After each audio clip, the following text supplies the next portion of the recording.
Well, our press reviewer, Diptyque Laurent, joins me now for a look through the papers. Let's start with Lebanon, Diptyque, 1 month after those deadly explosions at the port of Beirut. That's right, and those shocking videos also that we all saw that emerged of the explosions that devastated the Lebanese capital. It's on the front page of La Croix, the French Catholic paper today, which talks of a Lebanese construction site, and the paper speaking of a hidden rage, really, that's brewing among the people against the ruling political class, whom they blame, really, for the dismal state of affairs in Lebanon right now. The Lebanese French language paper L'Orient du Jour paints just as bleak a picture. For instance, the paper says in some neighborhoods, traditional or heritage or protected buildings are being restored thanks to efforts by UNICEF, while other more ordinary buildings are still languishing in the dust, and it's prompted some locals to even take on the renovation efforts themselves without any consideration for their security. All right, well, moving on to Australia now, where the arrest of a pregnant woman for an anti-lockdown post on Facebook has drawn outrage. That's right. Again, video that's really gone viral. This footage of this pregnant woman, 28-year-old Zoe Lee, being arrested in front of her kids by Victorian state authorities went viral. It's been viewed more than 2 million times. In the allegedly offending post on Facebook, she called to organize a sort of protest to, quote, fight for freedom and human rights, which is being seen as an anti-lockdown protest.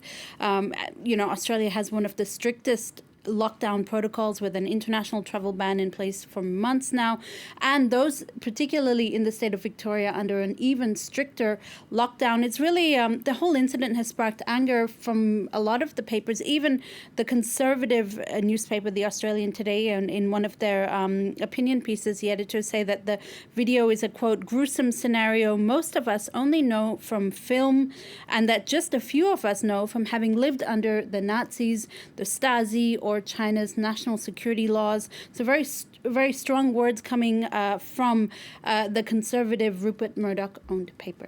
Well, let's move on now to some big literary gossip here in France. Well, you have to keep up with me on this one, Will. So we have a respected French philosopher, Jean-Paul Enthoven, who has publicly disowned his son, Raphael Enthoven, over an autobiography that he wrote in which he evokes the, quote, hell of his childhood, the burden of being the son of a famous philosopher. Now, the senior Enthoven has slammed the book, which has, by the way, been getting some pretty good reviews, for, quote, tearing off the masks that each of us needed during our lives.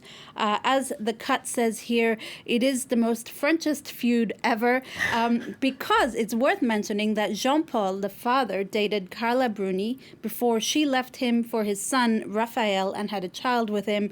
Before, of course, she went on to marry Nicolas Sarkozy and have a baby with him, too.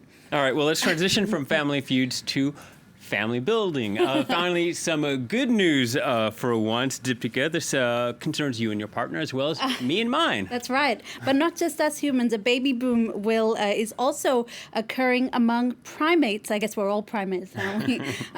During the pandemic lockdown this year, it turns out that it's been a really good period for Uganda's endangered mountain gorillas.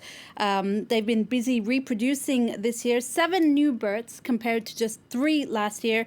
There's no real clear reason for the increase, but people think that it is the lockdown that forced tourism to come to a halt that could be seen as a contributing factor, because it did allow the animals some peace and quiet to, get on with their, I guess, monkey business. Yeah, monkey business. Always a good business, monkey business. All right, that's a look at the press for now with Diptyque Laurent. That's the news. Please stay tuned.